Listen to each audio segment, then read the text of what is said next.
Hi folks, welcome back to the Horde. So it is Saturday, April 19th, and it's about 5:11. Yeah, I still don't know how to change the clock. About 15.5 degrees Celsius. The sun has passed my batteries there, so they're still back in the charge mode instead of float.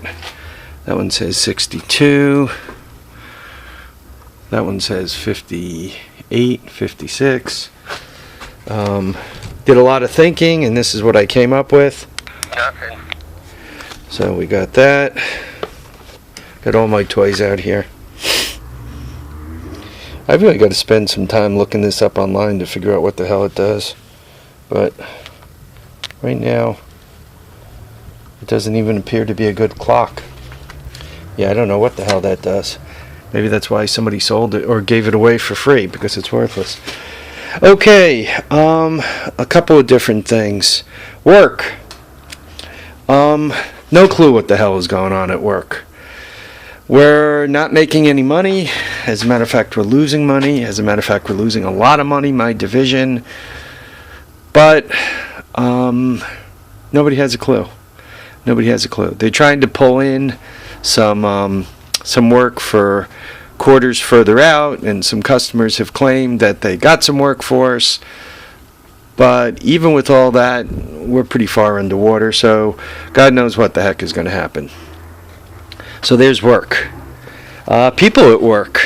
You know, I have 2 techs that work directly for me, then a load of vendor techs, probably another 30 vendor techs work for me, 25 vendor techs work for me.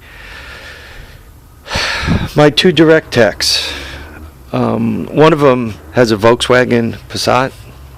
I guess it's a nice car to drive, but whoever had it before him, he bought it used. I think they beat the hell out of it, and it's like he bought it, it was certified, so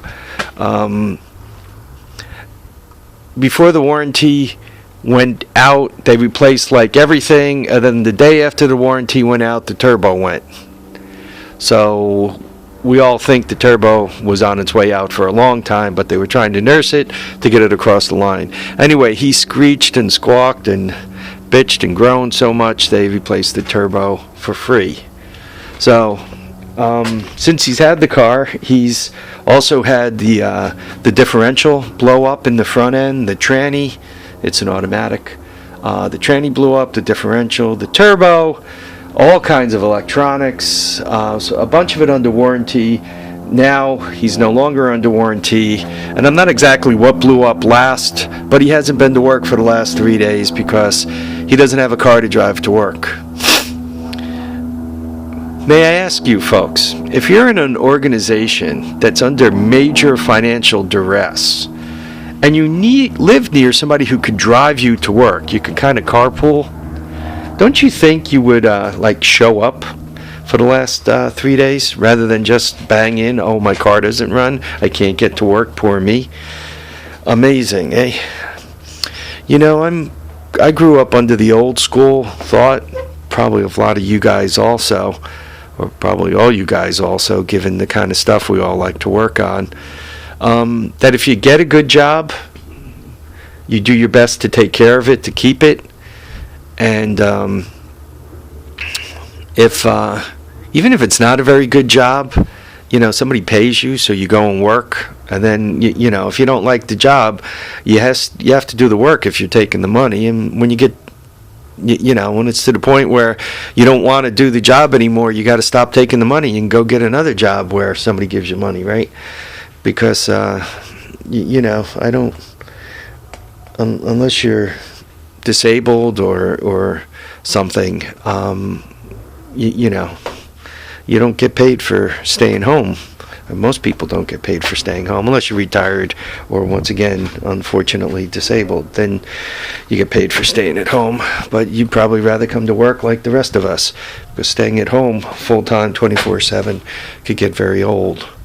All right, so that's work. This project, you could see that I've cut metal, and cut the metal easy. drilling holes. Easy. So far I've made the 4 legs. They're 48 inches long. So from that bolt to where the hole is there, 48. And you could see the bolt where I plan on putting it into the 8-foot rail, and that into the 8-foot rail. Picture a winch, right? A winch somewhere in the center here, that as the cable tightens, right, this comes up. There's a platform between here and the end out there, so that as it comes up, this tube comes up, and we have a scissor lift.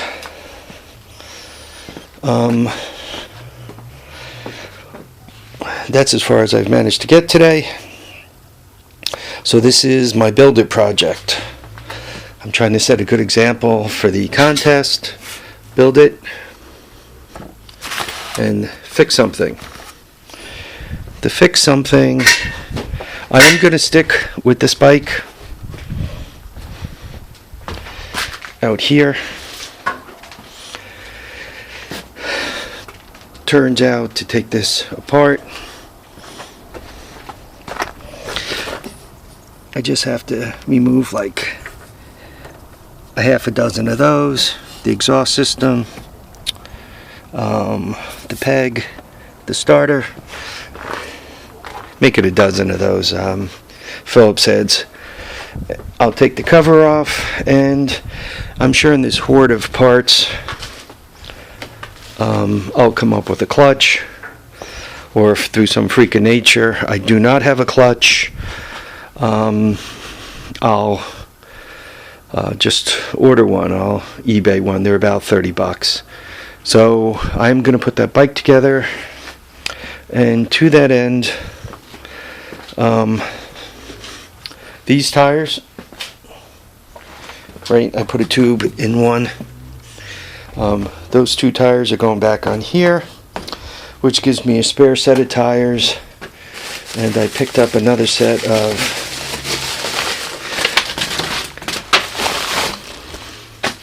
X hubs.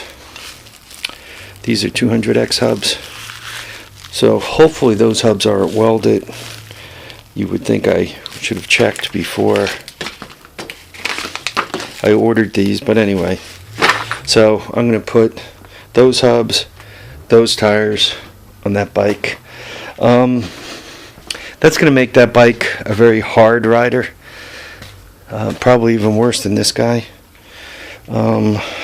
But I do want to get it running, and I want the back tires to match, and that'll get me to that point. About this guy, I took the air filter from this one and put it over there, because given how dirty that is, I didn't want to start it without an air filter. So I have an air filter on order.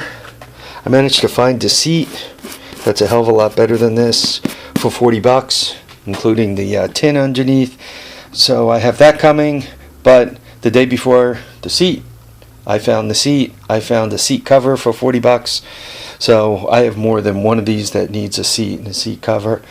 As a matter of fact, that guy right there, the metal actually rotted out from underneath the foam. So there is somewhat of a seat there, and there is some foam there. There's no metal underneath. The metal completely pulverized, dissolved, and is gone. So that gives me, what I have left on this is I got to put the air filter on it, put the plastic on it, put the seat on it, and and I need a gas tank. I'm not quite sure what I'm going to do with that. I don't know if I'm going to rat rod it and, rig up this black gas tank. You can see the black gas tank right here. Whether I'm going to rat rod it and have this black gas tank on there, or if I'm going to do better than that. I'm thinking about it. Haven't gotten that far. So that tells you about the fix it.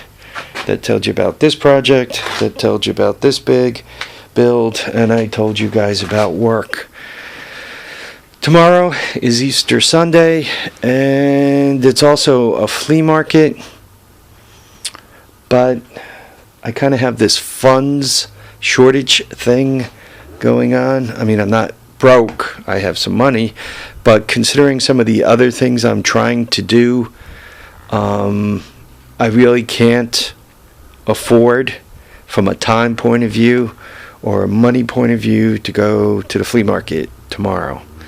Though I'd obviously love to go, and there's always something I could find to buy. It's just, it's a $20 bill before I buy item one, and for $20 I'm sure I'll find another Leatherman, or I'll find some Bonnie half-inch wrench, or I'll find some deal on another drill press. But I already have 3 drill presses, I already have a bunch of Leathermans, and I already have a bunch of half-inch drive ratchets. So I just considering I got a big car show the first weekend of May. I have the first airport show a week from tomorrow. To spend $20 and a half a day tomorrow fooling around with that just doesn't make sense. I really kind of need to get this lift going because I got a lot of work to do, and I just can't afford the half a day. I need to get this crap done.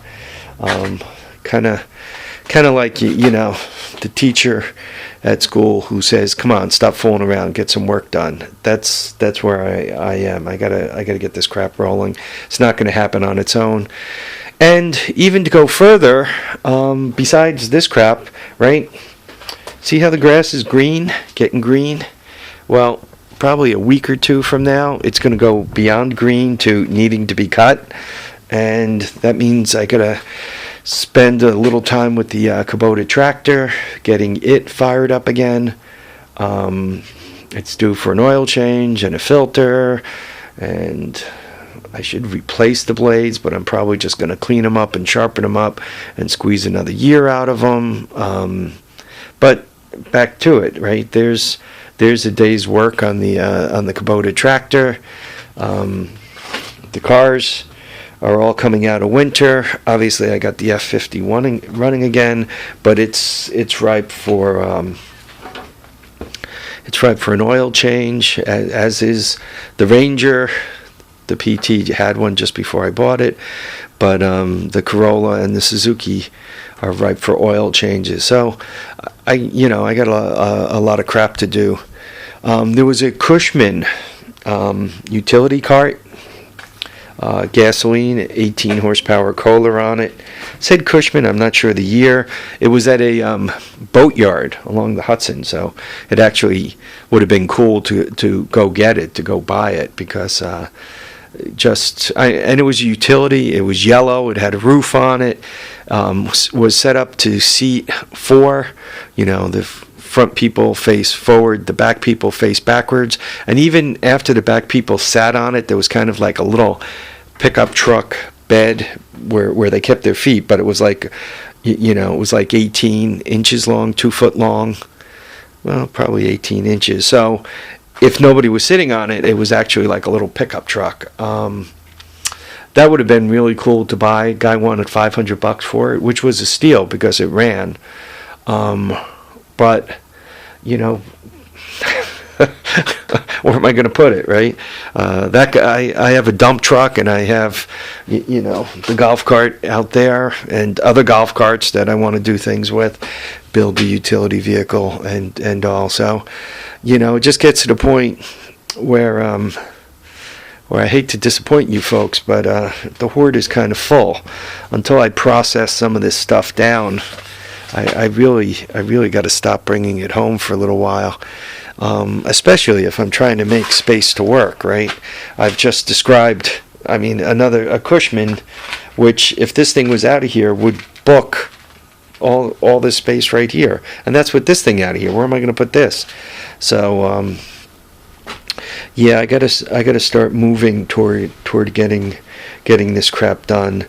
Some of you guys, actually, according to the demographics on that you get off of YouTube, most of you guys are my age, give or take 10 years.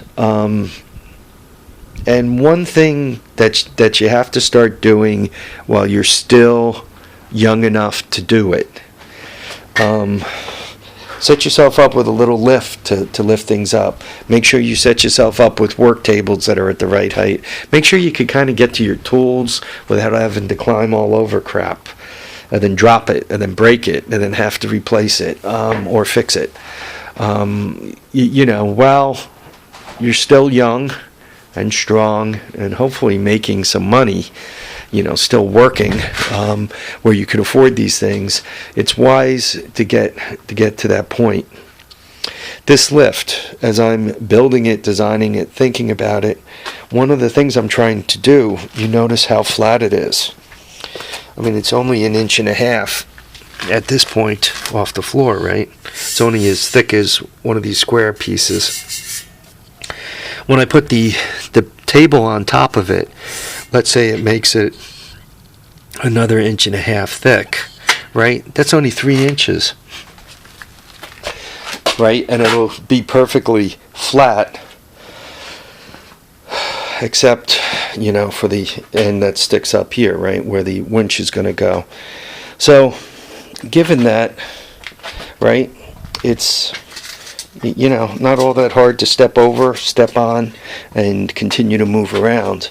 So as I'm putting this lift together, once again, my thoughts are creating a table, creating a tool, a lift, something that lifts these things up, and also making it so it's not going to fill my shop with this huge monstrosity. I'm even debating getting this crap out of here and putting it right in the center of the shop. It'll be about, what is that width? That width's about 32, so it is going to be a little wider than the doors. Yeah, maybe that's closer to 40, but once again, I think it's going to be just a tad wider than the doors. But anyway, it's probably going to end up over there. That's what I'm thinking. But yeah, good idea to set yourselves up properly while you can. When it comes to contest entries, I'm not getting all that many. I know it's early in the game, and maybe you guys are thinking about stuff. Musty One put together a quick what is that? SpeedX bike. It's like a RUP, but that was a quickie in and out. I have another young man creating an electric starter, or he put an electric winch motor on a tractor. Go to my likes, you'll see his stuff. I think he's to the point of I think he's just putting his second video up, which is always cool, right? Seeing people convert things. Put a Honda motorcycle engine on a tractor, put a Honda motorcycle engine on one of these, or put an ATC engine on a golf cart, or put an electric motor on a tractor. I mean, all these things are pretty cool. So, it's something he likes to do, and it's always interesting to see him do these things.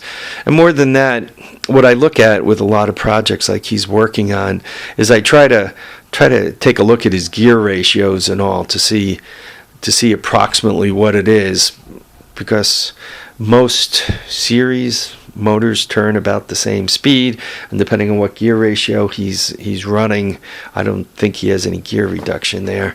I am curious to how fast it'll go and so forth. I think he said with one battery he was doing about 15. That's what I think he said, so I need to look at his gear ratios a little more. I'm interested in that stuff so I can get an idea of approximate size pulleys one should start out with if you're throwing something together, converting an electric golf cart to a gasoline golf cart or vice versa. All right, one last thing, disappointment. See these Craftsman mini wrenches? guaranteed for life. I bought these because I got a tight space bolt that I needed to tighten. And my father had a set of these when I was a kid. And the set he had, this ring, the outer ring, was so much thinner and so much better built. I don't know if you guys could see how crappy this is. Once again, this is Craftsman, you know, guaranteed for life and all. But it looks like and made in America, right? I saw made in America here somewhere. Do you say it on the wrench? Anyway, I thought I saw made in America somewhere. Oh, right there. Made in the USA. But I gotta be honest, this looks like the cheap crap that you would, you know, I mean, you buy years back out of Taiwan. I mean, this stuff, I don't know where this is made. I'm going to assume it's imported.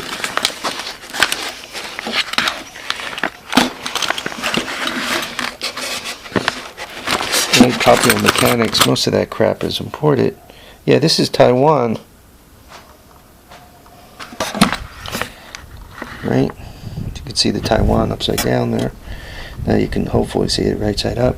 But you know what? The fit and finish on this Taiwan wrench is so much better. I mean, what the hell, Craftsman? What the hell, United States? What did you do? I mean, it's just, I mean, these are stamped. There's no, like, they didn't go through the step of finishing them. They never went through the trouble of, you know, polishing all this down around. I mean, they kind of chrome plated, but I mean, look at this. Look how lousy they did. So I'm really disappointed because, first of all, this outer ring, the outside of the box wrench, is not as thin as I anticipated it being. So that's strike one on it. And once again, strike two is it's really crappy. Hopefully, when I'm at the car show the first week of May, or the airport flea market next weekend, I'll find a set that's built the way I remember them. Because, I mean, excuse me, but those are kind of crap. All right, folks, take care, live, love, and have a great time. Remember to keep your tires down and your handlebars up. Thanks for watching, commenting, and subscribing. Bye now.